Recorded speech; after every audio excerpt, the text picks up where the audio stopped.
এই অভিনয়ের মাধ্যমে আপনারা ভিডিওটি লাইক শেয়ার কমেন্ট করুন।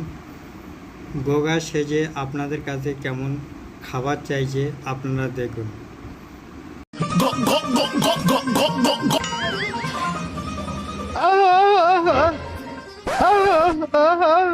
এই তো বলে এ আবার কি বলে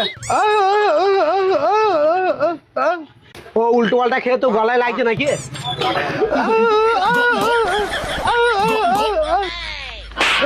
বুঝতে পারছি না, বেশি খেয়ে গ্যাস হয়ে গেছে, ওই জন্য ওরম করছো।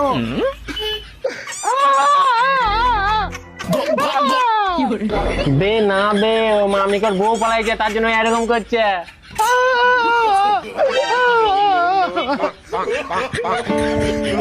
হ্যাঁ মোড়া অস্ত্রগুলো তুই ঠিক করে ধরেছিস। খানকি ছেলে মারবে গোড়া, আমি 7 দিন কিছু খাই না, মারবে কোথায় বড় খাওয়াতে বলছি, মারবে গোড়া।